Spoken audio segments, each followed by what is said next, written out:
Vamos a ir abriendo nuestras Biblias en el Evangelio de Mateo, capítulo 25. Evangelio de Mateo, el capítulo 25. Y vamos a comenzar a leer ahí, versículo 1. Voy a estar hablándoles esta noche sobre el tema Un clamor de medianoche. Ese va a ser ahí nuestro tema y ya lo vamos a encontrar en el texto. Mateo entonces, el capítulo 25, versículo 1. Dice la palabra: entonces el reino de los cielos será semejante a 10 vírgenes que tomando sus lámparas salieron a recibir al esposo. 5 de ellas eran prudentes y 5 insensatas. Las insensatas, tomando sus lámparas, no tomaron consigo aceite, mas las prudentes tomaron aceite en sus vasijas juntamente con sus lámparas. Y tardándose el esposo, cabecearon todas y se durmieron. Y a la medianoche se oyó un clamor: aquí viene el esposo, salid a recibirle. Y es ahí en el versículo 6 que está el título de nuestro mensaje. A la medianoche se oyó un clamor de medianoche. Ahora quiero que me dé una especial atención en esta noche. A través de la historia, este pasaje ha recibido múltiples interpretaciones. Ha encendido grandes polémicas este pasaje. Por ejemplo, hay algunos, dice este pasaje no habla de lámparas, habla de antorchas. Y esa es una discusión que tienen algunos, que no son lámparas, que son antorchas. Otros dicen las vírgenes que se mencionan aquí no son mujeres, son varones. Porque en el libro de Apocalipsis, capítulo 14, versículo 4, habla de vírgenes refiriéndose a varones. Otras de las polémicas que hay está relacionada con que las vírgenes aquí representan a la iglesia y entonces ellas van al encuentro del Señor. Y otros dicen, no puede hablar esto del arrebatamiento porque la iglesia no va al encuentro del Señor, el Señor viene a buscar su iglesia. Y hay otros que, por ejemplo, usan de que este pasaje está hablando acerca del reino de Dios, porque todo el capítulo anterior viene hablando sobre los últimos tiempos, sobre la tribulación y la gran tribulación, y luego entra aquí el capítulo 25, entonces se supone que está hablando del reino milenial, del reino de Dios, que Jesús instalará después que Él se levante victorioso en la batalla de Armagedón. Y hay otras polémicas más. Yo solamente le estoy dando unas ideas de cómo se discute este pasaje a través de la historia. Ahora, yo personalmente creo que la razón está del lado de los que interpretan que esto no se refiere al arrebatamiento de la iglesia, sino a la instalación del reino milenial del Señor Jesucristo. Pero eso lo digo nada más que al pasar, porque lo que yo quiero hacer ahora es dejar de lado todo el trasfondo geográfico, porque este estilo de ceremonia todavía se celebran en estos días en Israel y en algunos territorios vecinos. Pero yo quiero dejar de lado la parte geográfica, quiero dejar de lado también la parte histórica, quiero dejar de lado también el trasfondo cultural. Y solamente quiero limitarme, sin forzar el pasaje, quiero limitarme a tomar algunas frases para que nos ayuden en esta noche a reflexionar, sí, a nosotros, en cuanto al regreso de Jesucristo, buscando a su iglesia. Entonces, insisto en esto, no quiero que nadie, ni los que estamos aquí, ni los que nos verán a la distancia, que entren en confusión. Solamente voy a tomar unas frases de este pasaje para aplicarlas a nuestra vida como creyentes y nuestra relación con la venida de Cristo por la iglesia. La primera de las frases que me invita a reflexionar está allí en el versículo 2, donde dice que 5 de ellas eran prudentes y 5 insensatas. Reflexionando sobre el regreso de Cristo por su iglesia, yo veo que hay creyentes que son prudentes y hay otros que son insensatos. En estos días que estamos viviendo, aún en nuestra propia iglesia, frente a Maranata, el regreso del Señor, hay cristianos aquí que son prudentes y hay otros que son insensatos. La palabra prudente significa obrar con cuidado. Es una de las definiciones. Una persona prudente es alguien cuidadoso, es una persona moderada, es alguien que percibe y comprende la situación. En este caso, un creyente prudente es alguien que entiende que Cristo pronto va a regresar a buscar su iglesia. Él es cuidadoso porque comprende la situación. La palabra prudente tiene que ver también con evitar daños. Y la verdad que es un gran daño para aquellos que piensan que la venida del Señor no se va a producir o que es algo muy lejano. Entonces la palabra prudente habla de obrar con cuidado. Seamos cuidadosos en cuanto a este tema del regreso de Cristo. Y si damos una mirada al otro término, al término insensato, la Biblia usa esa palabra para referirse a alguien falto de entendimiento. Y en la iglesia del Señor hay mucha gente que no comprende, no entiende de que Cristo viene y viene pronto. Y entonces hay gente que es insensata.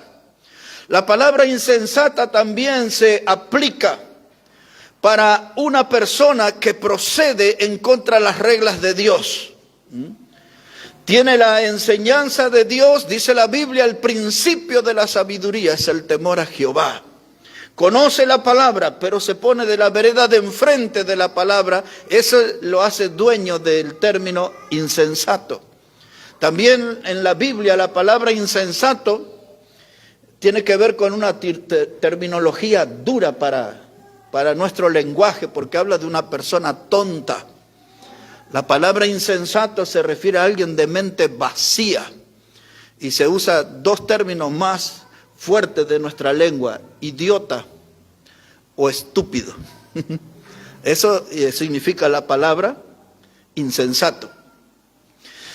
Pero como sea, un insensato es alguien de mente vacía, no le entró la doctrina, no le entró la enseñanza. En este contexto es alguien que no logra entender de que Cristo viene y viene pronto. Y como él no toma conciencia de esa doctrina, de esa verdad, de esa realidad, vive una vida muy liviana a nivel espiritual. Y como dice una de las definiciones, es alguien que procede en contra de las reglas de Dios. Porque sabiendo que Cristo viene, deberíamos estar con un corazón ardiente, fervoroso, con un alma en fuego, sirviendo al Señor y con una fe viva y activa, esperando que ya vamos al encuentro del Señor. Pero la realidad va por otro lado. Nos comportamos de un modo insensato. Pero nosotros estamos tratando de entender la hora de la historia humana que estamos viviendo. Y a la luz de la Biblia podemos decir con certeza de que Cristo va a venir pronto. Y hasta nos animamos a utilizar la expresión, Él vendrá en esta generación. Si no soy yo por un tema de edad, estoy seguro que algunos de los que están sentados aquí o quizás la gran mayoría de los que están aquí, por una cuestión de edad también, van a ver al Señor venir en las nubes. Así que Pablo le escribió a Tito, y él le dice estas palabras en el capítulo 2. Primero en el verso 11 le dice que la gracia de Dios se manifestó para salvación de todos los hombres. La palabra gracia ahí se refiere a Cristo. Él se manifestó al mundo para salvación de todos los hombres. Y llega el versículo 13, Tito 2:13, y Pablo le dice, aguardando la esperanza bienaventurada y la manifestación gloriosa de nuestro gran Dios y Salvador Jesucristo. Ese texto nos tiene que poner a nosotros en esta posición de ser del grupo de los prudentes que conocemos la situación, que entendemos el tiempo que vivimos y que tenemos nuestro corazón esperando a Jesús que regrese. Otra vez dice Pablo, aguardando la esperanza. ¿Cuál es la esperanza? De que Cristo vendrá. Bienaventurada, ese encuentro nos hará bien feliz. Esperanza bienaventurada. Dice, de nuestro gran Dios y Salvador Jesucristo. Al pasar ese texto de Tito 2:13, derriba la falsa creencia que muchos tienen de que Cristo no es Dios. Porque el texto dice, nuestro gran Dios y Salvador Jesucristo. Él vendrá y Él viene pronto. Maranata. Cristo murió en la cruz. Cristo fue sepultado, resucitó al tercer día. Lo vemos en la Escritura, creemos esa doctrina de la resurrección corporal de Cristo. Él fue llevado a la diestra del Padre. Y la Biblia dice, como por ejemplo en 1 de Juan 2:1, que Él se sentó a la diestra del Padre y Él es nuestro abogado. Él está intercediendo por nosotros. Ese es el ministerio actual. Intercede por nosotros delante de Dios. Pero antes de irse a ocupar ese lugar a la diestra del Padre, Él hizo promesas de que iba a regresar. Una de las que más habita en nuestra memoria es cuando en el Evangelio de Juan capítulo 14, versículo 3, Él venía hablando, en la casa de mi Padre muchas moradas hay, voy pues a preparar lugar para vosotros. Y dice el verso 3, y si me fuere, vendré otra vez y me tomaré a mí mismo. ¿Por qué usa esa frase, me tomaré a mí mismo? Porque nosotros los salvos, la iglesia, somos el cuerpo de Cristo. Por eso Él dice, vendré y me tomaré a mí mismo, a la iglesia. Y esa no es la única vez, pero solo para recordar, Él ha hecho promesas de que iba a regresar. Por lo tanto, si ustedes y yo deberíamos cada día de nuestra vida vivir con esa expectativa de que Cristo viene y viene pronto. No dejarnos superar de la expectativa. El hilo ha subido, ya no encontramos buenos precios. La tela es importada, el dólar subió, estamos preocupados por eso. Nos preocupamos por la posibilidad de que nos puede faltar trabajo. Nos preocupamos porque nuestra economía se puede desequilibrar. Y ese tipo de cosas distrae nuestra mente. Y perdemos la expectativa de que tenemos que sostener que Cristo viene y viene pronto.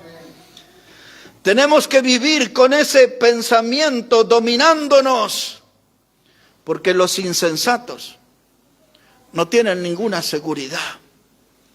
Los insensatos no tienen un conocimiento cabal acerca de que Cristo vendrá. Pero ustedes y yo que leemos la Biblia sabemos que Cristo viene y viene pronto. Un insensato es un representante de una religión vacía. El insensato es el practicante de una religión hueca, de una religión fingida, de una religión que no tiene un fuego real. Todo en su vida es fuego artificial. Y usted ve en festividades, en algunas de la colectividad, o si no aquí, más al final del año, en la Navidad y el Año Nuevo, Cuando se ven los cielos con esos fuegos artificiales que hacen ruido y luego se vuelven cenizas al caer y todo lo que queda es un mal olor. Esa es la religión de los insensatos. Un fuego artificial. No es un fuego verdadero, no es un fuego purificador. Entonces, lo primero que este pasaje me invita a reflexionar, trasladándolo mi pensamiento a que Cristo viene, es que yo tengo que estar definido en esta noche si soy parte del grupo de los prudentes o de los insensatos. La segunda reflexión que quiero traer en esta noche está en la frase que encontramos en el versículo 5. Observe cómo dice Mateo 25, versículo 5. Dice la palabra: y tardándose el esposo, cabecearon todas y se durmieron. Y quiero que ponga atención a esa frase, porque esta noche estoy tomando frases de este pasaje que nos ayuden a reflexionar sobre la venida de Cristo y la postura del creyente. Ya vimos algunos prudentes, otros insensatos. Ahora había aquí un rumor como que el esposo iba a tardar en venir. Y de pronto ese grupo de personas, 10, cabecearon y se durmieron. Y cuando nosotros, hermanos, miramos, el mundo avanza sobre la iglesia local. Y el mundo se mete en nuestra propia congregación. ¿Y qué es lo que el mundo hace? Trae contaminación y putrefacción. Hay creyentes que espiritualmente no huelen bien porque están afectados por la corriente del mundo. Su vida tiene mucha mundanalidad, poca espiritualidad. Y uno aquí y otro más allá, y la iglesia comienza a contaminarse, la salud espiritual empieza a deteriorarse. La iglesia se vuelve débil, frágil, y muchos empiezan a abandonar la batalla, dejando la obra del Señor vacía. Y cuando usted empieza a ver eso, usted ve cómo el mundo se va metiendo y empieza a gobernar los corazones.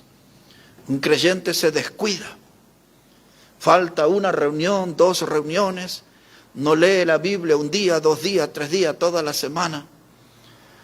Está con una semana pobre de oración. No habló con nadie de Cristo, estuvo más preocupado en otros temas. Y entonces uno ve que la iglesia empieza a cabecear lentamente y se empieza a dormir. Y el sueño espiritual es la antesala de la muerte. Porque primero viene el sueño y después la ruina que habla la Biblia para referirse a la muerte. Estoy yendo despacio en esta noche porque quiero que todos comprendan lo que estamos planteando. Esto de que empiezan a cabecear y luego pasan a la otra etapa más grave. Se duermen. Y no importa en qué lugar. Quizás ustedes tengan testimonio para contar de alguno que se durmió ahí en la máquina de coser. Cuando miran el colectivo, la gente se duerme en el colectivo. Los pasajeros se cabecean ahí porque se duermen. Algunos van a la universidad y la gente se duerme en la universidad.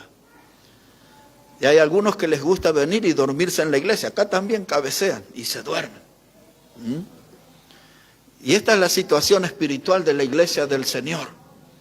Empiezan a cabecear, alguien mira ahí con cierta atracción como cabecea y dice, yo también me sumo, y terminan todos dormidos. Parece aquella historia de la rana que es puesta en agua fría y ponen esa olla al fuego y luego encienden el fuego y esa agua empieza a volverse tibia hasta que queda caliente y la rana se cocina lentamente y se muere sin darse cuenta. Porque se fue adaptando a las diferentes etapas, al agua fría, al agua tibia, al agua caliente y ya no puede salir de esa trampa. Y así nos pasa a nosotros como iglesia. El diablo nos empieza a cocinar a fuego lento. Un día no leemos la Biblia, un día no venimos a una reunión, un día dejamos de orar, un día dejamos de tener comunión con los hermanos, empezamos a cabecear, nuestra vida espiritual entra en crisis y no reaccionamos frente a la crisis hasta que terminamos dormidos completamente. Esta es la realidad de la iglesia de Cristo en los días que vivimos. No obstante, Cristo viene y viene pronto. El esposo vendrá para buscar a su esposa, la iglesia que él compró con su sangre. El diablo es un experto de anestesiar a los insensatos, a los practicantes de una religión vacía. Solo tienen religión, no tienen nada de salvación. Su vida está marcada por un ritual, por un sistema de conductas, que por ejemplo, venir todos los domingos a la iglesia, cantar todos los domingos, saludar a los hermanos, ofrendar, y todo eso se vuelve un ritual. Lo hago porque es una costumbre. No tengo en mi mente los textos de la Biblia que me enseñan cada una de esas cosas. Lo hago porque eso se vuelve parte de una rutina, no de un impulso espiritual, no de una actividad espiritual. ¿Entienden la diferencia, hermano? Y hay muchos que son simpatizantes del cristianismo e imitan las cosas que dicen los cristianos, pero son insensatos, tienen religión, no tienen salvación. Y al final del mensaje vamos a ver qué importante es esa diferencia entre los que solo tienen una religión y no tienen salvación en Cristo. Y el diablo los va anestesiando a los mundanos, y lo hace de tal modo que esa anestesia le permite a Satanás empujar las almas hasta el infierno, y la gente no se va a dar cuenta en el rumbo que van hasta que estén atrapados en las llamas eternas. Es lo que el diablo está haciendo hoy en el mundo. Todos los días arrastra gente hacia el infierno, pero la gente está anestesiada. Y el diablo usa de esa propia anestesia, y así es donde empieza a enfriar, a entibiar cristianos, y algunos terminan congelados completamente, indiferente a las cosas de Dios. Y por allí y por allá usted escucha a veces una charla que dice: antes yo iba a la iglesia, antes era muy fiel, antes no me perdía ninguna reunión, antes yo cantaba ese salmo, cantaba ese himno, antes, todo es cosa del pasado. Wow, el diablo trabajó en esa vida. Yo le conté los otros días, el domingo, donde yo más escuché por muchos años, en la provincia de Jujuy, principalmente los domingos al mediodía, cuando terminaban esas conferencias de 4 días. No eran pocos los que venían en distintos lugares y decían: ore por mí, predicador, quiero reconciliarme con el Señor. La palabra hizo que superara el efecto de la anestesia del diablo, y ahora dice: estoy mal con Dios, necesito reconciliarme. Pero a veces cuando llegamos a ese punto de reconciliarnos con Dios, lo logramos y nos ponemos bien, pero descubrimos que nuestra vida se ha ido desangrando. Tantas heridas nos ocasionó el diablo que eran evitables totalmente si nos manteníamos bien en comunión con el Señor. Pero el diablo nos va lastimando de a poco. Y entonces Pablo le escribe a los filipenses, y él les dice en el capítulo 3 y en el versículo 20, dice que nosotros somos ciudadanos del cielo, de donde también esperamos al Salvador. Y ese pasaje es una fuente de motivación, porque nos recuerda 2 hechos importantes. Uno, que ya no somos de este mundo, ahora somos ciudadanos del cielo porque Cristo nos salvó. Amén. Y la segunda fuente de motivación de ese pasaje es que nos recuerda al decirnos: ciudadanos del cielo, de donde también esperamos al Salvador. Amén. Nuestra esperanza está puesta arriba en el regreso de Cristo. Amén. Y en un encuentro por toda la eternidad, como enseña la palabra de Dios. Colosenses 3:1 dice que nosotros tenemos que poner nuestra mirada en las cosas de arriba. Pero el diablo se empecina en que nuestra cabeza y nuestra mirada esté hacia abajo, en lo que es temporal, en lo que es terrenal, en lo que es material. El diablo quiere ponernos entretenidos en esas cosas temporales, materiales, terrenales. Pero dice Colosenses 3:1 que tenemos que poner nuestra mirada en las cosas de arriba. Salomón lo explicaba en Eclesiastés: no hay nada nuevo y no hay nada bueno, también decía él, debajo del sol. Las cosas importantes para nuestra alma están más allá del sol. Jesús lo decía en estas palabras. Dice: donde está tu tesoro, allí estará también tu corazón.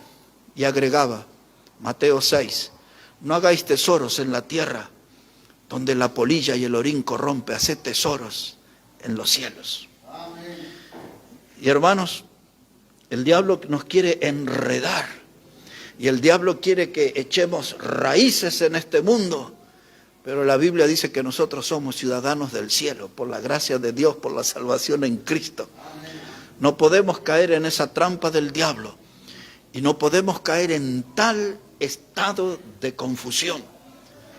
Cristo viene, y hay algunos que están cabeceando, y hay otros que están durmiendo, cuando deberíamos estar en estado de alerta, participando en la vida de la iglesia, poniendo el hombro en la obra de Dios, siendo activistas en la obra del Señor, protagonistas en la obra del Señor.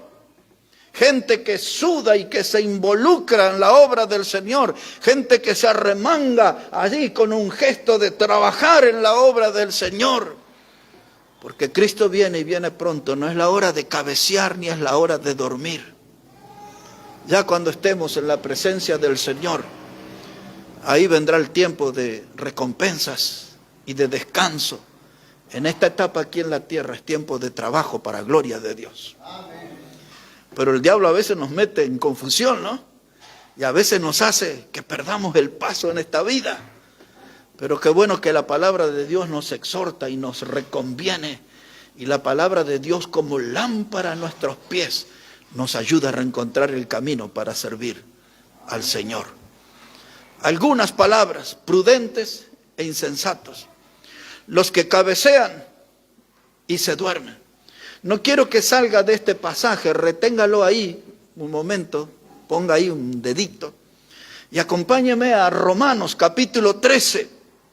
Hay algo que quisiera mencionarles allí en Romanos el capítulo 13, versículo 11. Romanos el capítulo 13 y el versículo 11. Dice la palabra de Dios: y esto, conociendo el tiempo, que es ya hora de levantarnos del sueño. Ni yo ni nadie tiene permitido agregar nada a la Biblia, no se puede agregar. Pero si pudiera, yo pondría ahí en ese texto que conociendo el tiempo, nadie tiene que cabecear. Pero algunos ya se habían dormido ahí. Y entonces la palabra dice: es hora ya de levantarnos del sueño. Ya está, ya cabeció. Ya se le salió la babita por el costado de los labios, vinieron las moscas ahí y usted sigue durmiendo. Dice: ya hay que levantarse del sueño. Y mire por qué, porque va a explicar por qué hay que levantarse del sueño. Dice: porque ahora está más cerca de nosotros nuestra salvación que cuando creímos. Mire, hermano, mi encuentro con Cristo está mucho más cerca que aquel día 10 de junio del año 1979. La mayoría de ustedes ni había nacido en aquel tiempo. Yo ya había creído en Cristo como mi Salvador. Pasaron 43, 44 años casi. Entonces el día de mi salvación, de mi encuentro con el Salvador, está más cerca. Por lo tanto, no tengo que dormir. Y si soy tentado a dormir, me dice la Biblia, es hora de levantarse del sueño Y la razón es porque Cristo viene y viene pronto. Y el versículo 12 dice, la noche está avanzada. Esa es una expresión, hermano, que habla del avance de las tinieblas sobre este mundo. La noche está avanzada, está en lo profundo, en lo más oscuro. Y este mundo, hermano, está en la parte más oscura de su tiniebla. El príncipe de las tinieblas los sometió a la oscuridad. Y la Biblia ahora nos dice, para ustedes y para mí, la noche está avanzada, pero se acerca el día. ¿Cuál día? El del encuentro con nuestro Salvador. Amén. Y entonces, si se acerca el día, ¿qué voy a hacer? ¿Cabecear y dormir? No, tengo que levantarme, estar en acción, animado, entusiasmado. Porque es una gran realidad de que Cristo viene y viene pronto. Ahora, cuando Cristo, nuestro Señor, murió en la cruz y resucitó, y los discípulos salieron a predicar, Él les dejó todo un legado en el capítulo 17 de Juan, en el Evangelio de Juan. Nosotros conocemos ese capítulo como la oración intercesora de Jesús. Y una de las cosas que leemos en ese capítulo 17 es que el Señor Jesús le dice a Dios el Padre, dice, estos no son del mundo y el mundo los aborrece. Y dice Jesús, dice, yo no te pido, Padre, que los quites del mundo, sino que los guardes. Porque esos eran días de furias del enemigo. Atacó a los cristianos, los persiguió, los torturó, los maltrató, poniéndolos en las cárceles, los mataron de las maneras más violentas. El mundo se tiró contra el cristianismo con la intención de hacerlo desaparecer, de apagar su voz para siempre.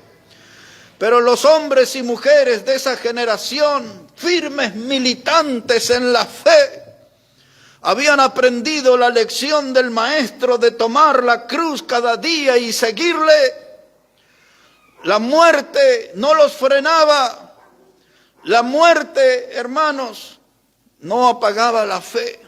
Había militantes firmes y lo daban todo, su vida incluida, por la causa de Cristo. Y Jesús dijo, ellos no son del mundo, por eso el mundo los aborrece. Pero esas eran las primeras etapas del cristianismo y ahora en las últimas. El mundo vino con amabilidad. El mundo viene con cordialidad, con palabras suaves y dulces. Y nos invita a ser parte de ellos. Y nosotros decimos, mire qué amable es el mundo. Y dejo la iglesia y dejo el camino del Señor y me meto en las cosas del mundo. El diablo se dio cuenta que en la historia, cuando él persiguió a la iglesia gozó de mejor salud. Y entonces él cambió su estrategia. Y ahora viene con amabilidad y términos dulces e invita a la iglesia a participar del mundo. Y la iglesia acepta la invitación. Y el resultado de eso, cristianos cabeceando y otros ya dormidos completamente. Es lo que estamos viendo. Es una situación grave esa, hermanos. El mundo, hermano, es una corriente poderosa. Se mete en la iglesia, la enferma, la debilita. La iglesia no puede oponerse al mundo y se entrega a él. Y la iglesia por todas partes está en un continuo noni, noni, noni, noni, noni, noni, como le cantan a los niños. Las iglesias bautistas del noni, noni, iglesias dormidas completamente. Pero hoy tenemos aquí este mensaje para que nos mantenga alertas, despiertos. No podemos cabecear. Oh, capaz que tendríamos que poner un cartel grande como ese, ¿no? Prohibido cabecear, somos bautistas, prohibido dormirse. Todos aptos para trabajar en la obra del Señor. Palabras, frases que hemos trasladado en relación a la venida del Señor, prudentes e insensatos, los que cabecean y los que duermen. Y ahora quiero invitarles a volver a Mateo 25 y volver a mirar el versículo 6. Mateo 25 y el versículo 6 dice la palabra: y a la medianoche se oyó un clamor: aquí viene el esposo, salid a recibirle. Por lo menos yo encontré 13 veces en la Biblia, es muy posible que haya muchas más, que habla sobre la medianoche. Allá en Egipto, cuando mataron el cordero y tenían que marcar en los dinteles de la puerta con sangre para que les librara del ángel exterminador, del ángel de la muerte, algo pasó allí a la medianoche. Salmos hablan de la medianoche. Pablo y Silas, cuando fueron puestos en la cárcel, dice que a la medianoche cantaban himnos. Y hay muchos pasajes en la Biblia que habla de la medianoche. El nuestro aquí dice que se oyó un clamor. A la medianoche el Señor viene. Para nosotros el clamor que se escucha es: Cristo viene.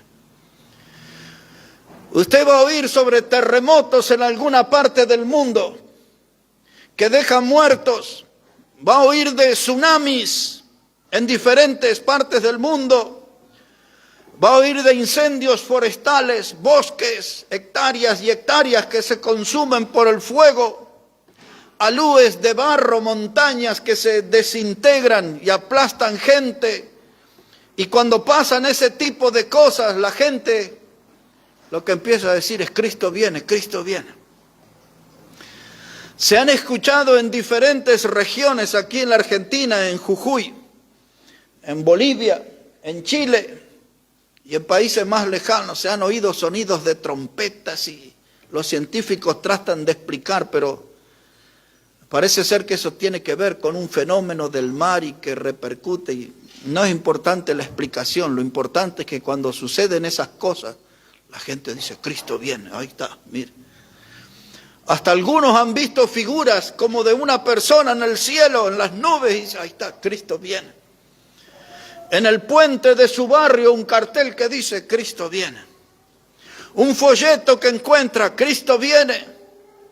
En los árboles tallados: Cristo viene.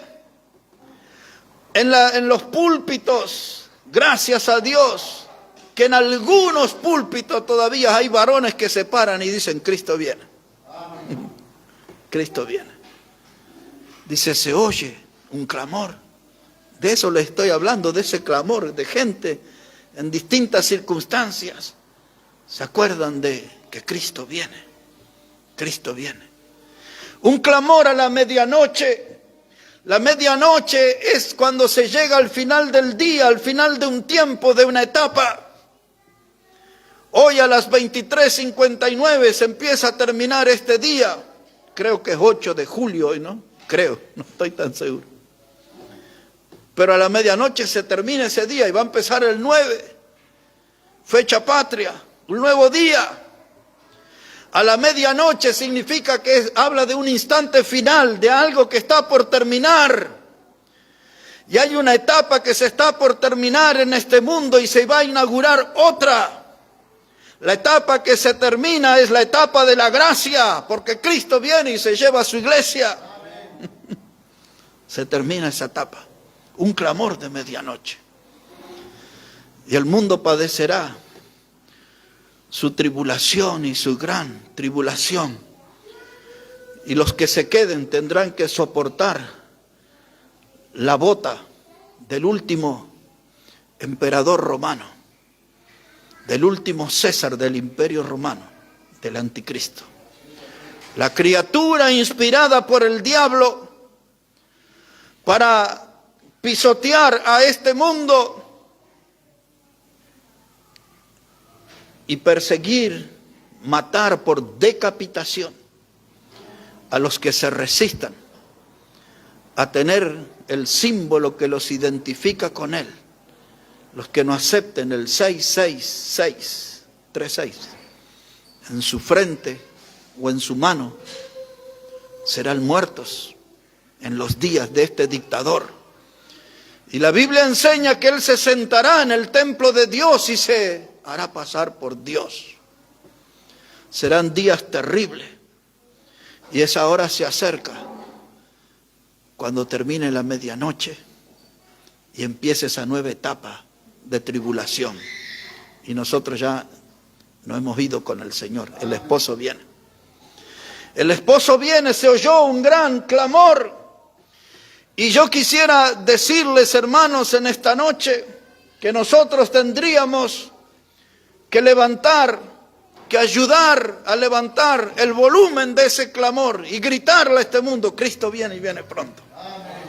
Que la iglesia Maranata le haga honor a su nombre, a Maranata, que quiere decir Cristo viene y viene pronto.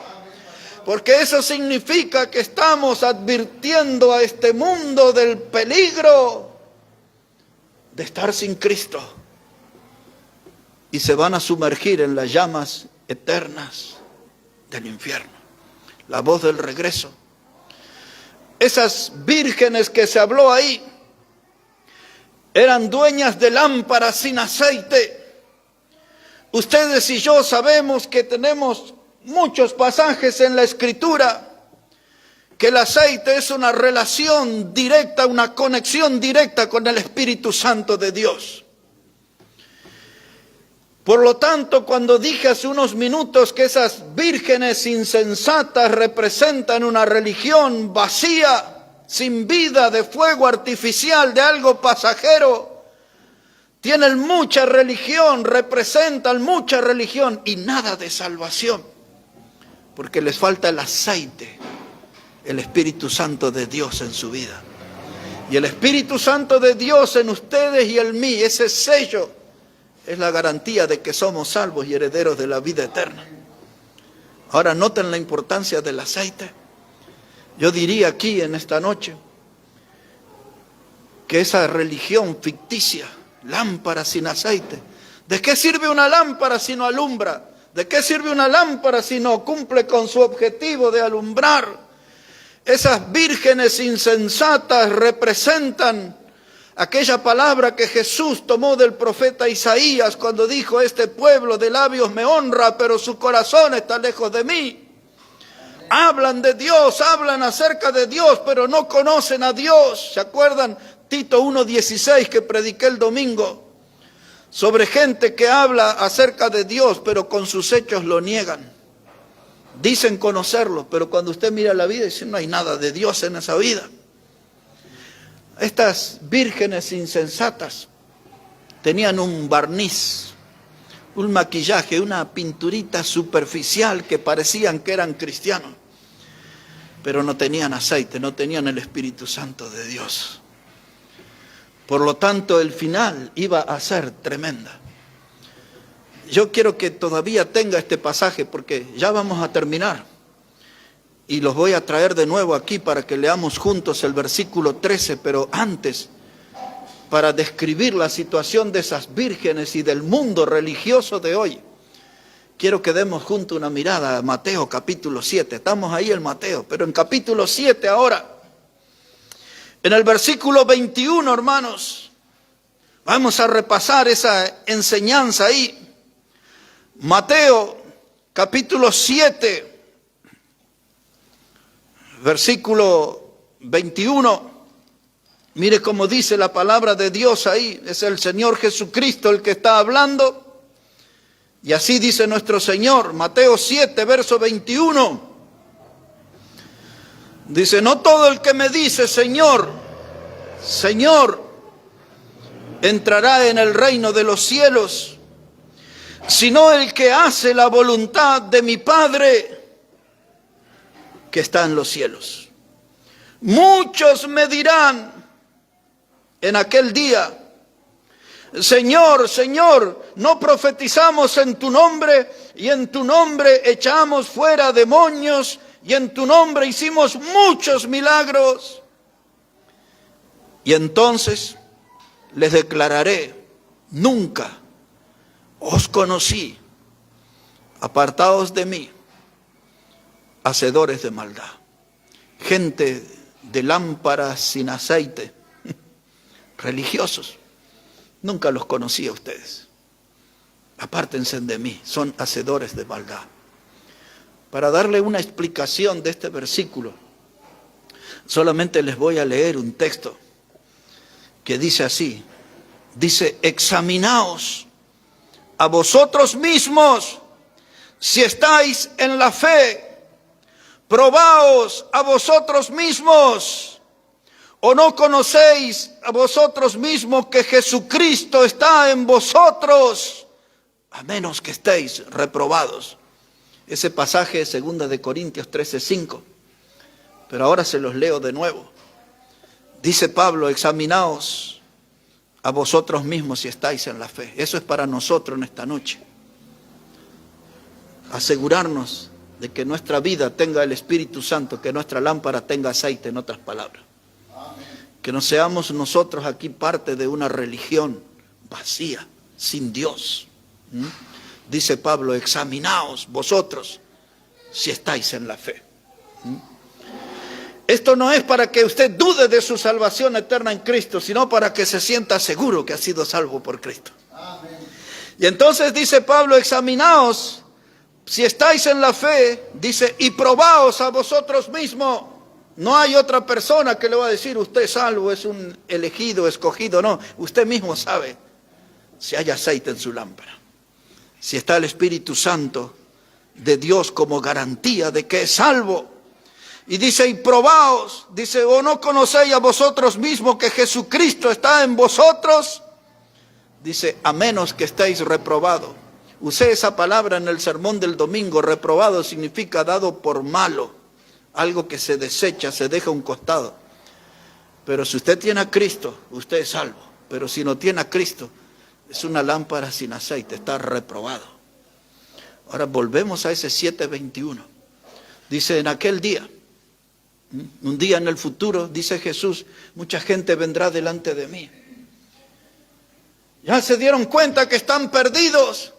La puerta de la gracia salvadora se cerró, no hay forma. Como en los días de Noé, cuando las puertas del arca se cerraron, nadie más pudo entrar. Y en la salvación eterna, un día la puerta de la gracia se cerrará.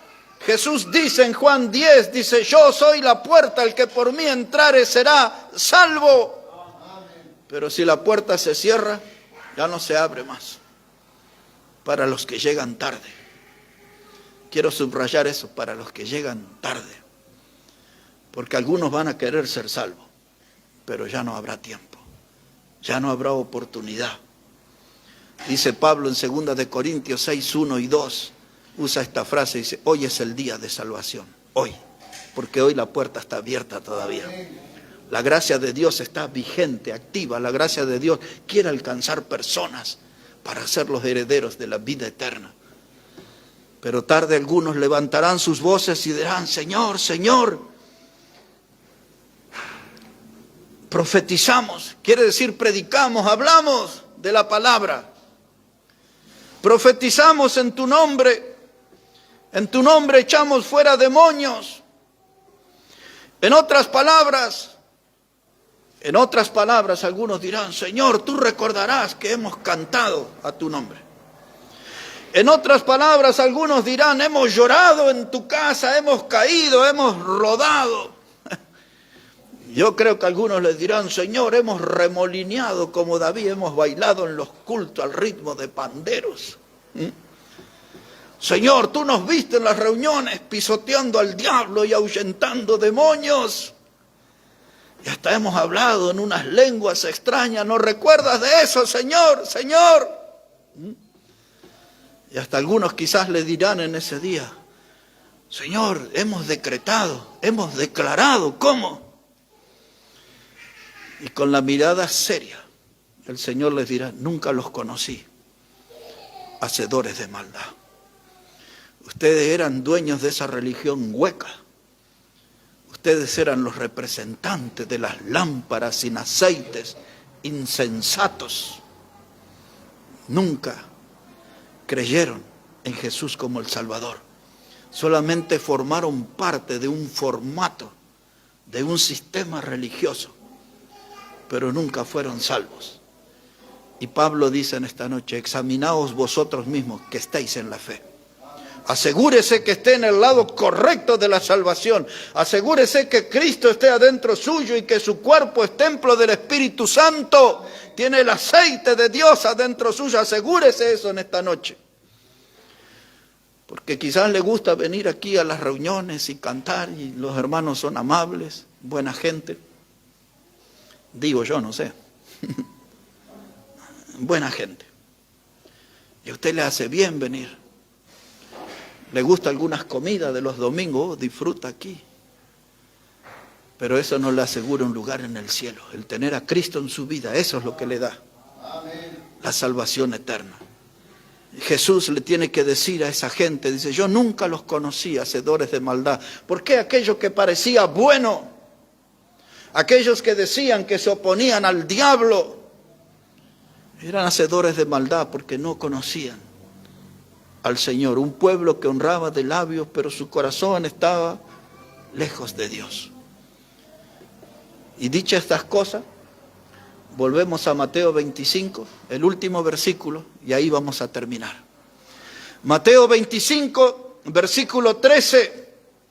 Mire cuál fue el final de esas vírgenes insensatas, aquellas que hoy nos invitan a reflexionar, que representaban un sistema religioso vacío, sin presencia de Cristo y del Espíritu Santo. Mateo 25, versículo 13. Ese final es dramático, hermano. Así dice la palabra del Señor. Les voy a leer un poquito antes, versículo 10 hasta el 13 le voy a leer.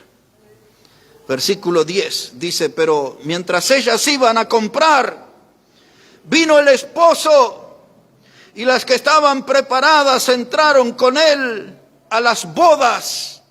¿Y qué pasó? Se cerró la puerta. Ahora aquellas 5 imprudentes se dieron cuenta que tenían religión y no tenían salvación. Y dicen: denme un poco de aceite, vamos a salir a comprar, vamos a salir a buscar la salvación. Y mientras estaban en esa búsqueda y tratan de regresar para encontrarse con el esposo, con el Salvador, la puerta estaba cerrada. Cuando la puerta del arca se cerró, nadie la abrió.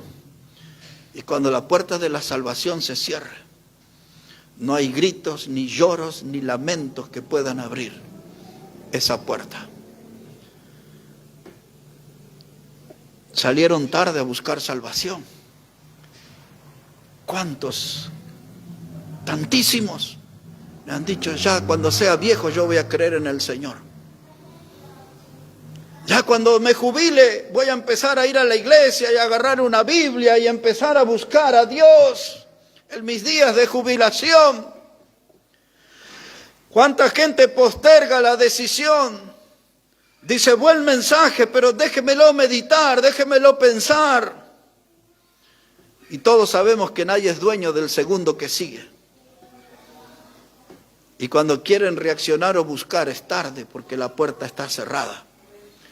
Y un día buscarán el celular del predicador y dice: pero el predicador ya se fue al cielo, ya, ¿quién me va a hablar de la salvación? La gracia se terminó en esa etapa, la puerta está cerrada. Y ahora mire cómo sigue aquí, versículo 11. Dice: y después vinieron también las otras vírgenes diciendo: Señor, Señor, ábrenos.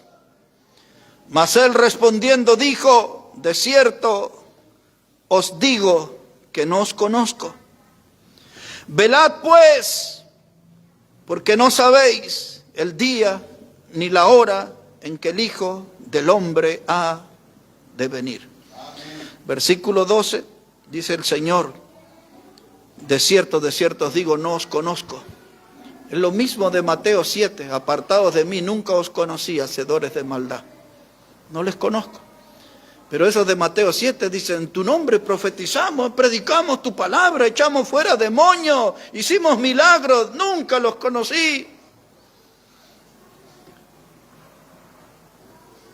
Y hermanos,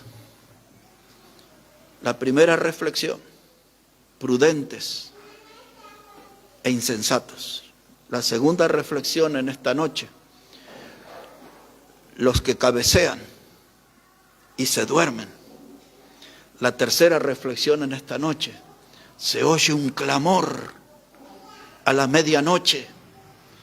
Y la última reflexión está en el versículo 13, donde Jesús dice, velad pues, porque no sabéis el día ni la hora en que el Hijo del Hombre ha de venir. Y trayendo ese texto, después de haber explicado todo eso al comienzo, ese texto me invita a pensar en esta noche, que hoy puede ser el día de que Cristo venga. Porque cuando Él venga a instalar su reino, tendrán que cumplirse todas esas cosas que Él habla en el capítulo 24 de Mateo. Que vendrían falsos profetas y que se levantaría nación contra nación y que habría guerra y rumores de guerra y peste y hambre y terremoto. Después de todas esas cosas, Él va a instalar su reino. Pero en esta noche no hay ninguna profecía por cumplirse. Él puede venir en esta noche. Y yo tomo de este pasaje y lo traigo a nuestro tema. Esa frase que nos dice, nadie sabe el día ni la hora. Hoy puede ser el día del Señor. Por lo tanto, tenemos que estar en alerta. No es tiempo de tener un comportamiento de insensato, no es tiempo de andar cabeceando y durmiendo. Hay que atender el clamor de la medianoche. Cristo viene, hay que estar en alerta, en continuo estado de alerta, hermano. El prudente tiene conciencia de que es una persona pecadora y que Cristo lo rescató, le lavó su pecado y que Cristo sembró en su alma la esperanza de que Él vendrá. Y hoy puede ser esa noche. Amén. Si alguien me preguntara eso, yo diría, claro que sí que puede ser esta noche. Nadie puede discutir. Hay una hora, hay un tiempo establecido que Cristo viene. Es el clamor de la medianoche. Cristo viene. Yo digo esto, prepárate. Lo iba a citar de memoria, pero solo lo vamos a leer juntos y vamos a terminar ahí el mensaje. En Primera de Juan, capítulo 3, versículo 3. Primera carta de Juan, casi al final de la Biblia. Quiero que usted vea ese texto con sus ojos, porque cuando se escucha ese clamor de la medianoche y la iglesia tiene que estar en estado de alerta, tiene que estar preparado, este versículo nos da una indicación muy precisa. Obsérvelo, por favor, Primera de Juan, capítulo 3, versículo 3. Quiero que encuentre ese pasaje. Dice la palabra de Dios, Primera de Juan 3, verso 3. Dice, y todo aquel que tiene esta esperanza en Él. ¿Cuál esperanza? De que Él viene y viene pronto. Si usted tiene esta esperanza, mire lo que debe hacer, dice el texto. Se purifica a sí mismo, así como Él es puro. Quiere decir que tengo que ordenar mi vida, tengo que escarbar en mi vida y sacar todo lo que huele mal, todo lo que es inmundo, todo pecado que tengo ahí escondido. Tengo que sacar eso porque me voy a encontrar con mi Salvador. Y el texto dice, si usted tiene esa esperanza, purifíquese porque Él es puro. Y tiene que ser el encuentro de dos personas puras. El pecador arrepentido en pureza delante de su Salvador que es puro. Tengo esa esperanza de que Cristo viene. Tengo que purificarme, dice la Biblia, porque Él es puro. No puedo desentonar en ese encuentro. No puedo estar delante de mi Salvador atrapado en la inmundicia. Tengo que estar limpio.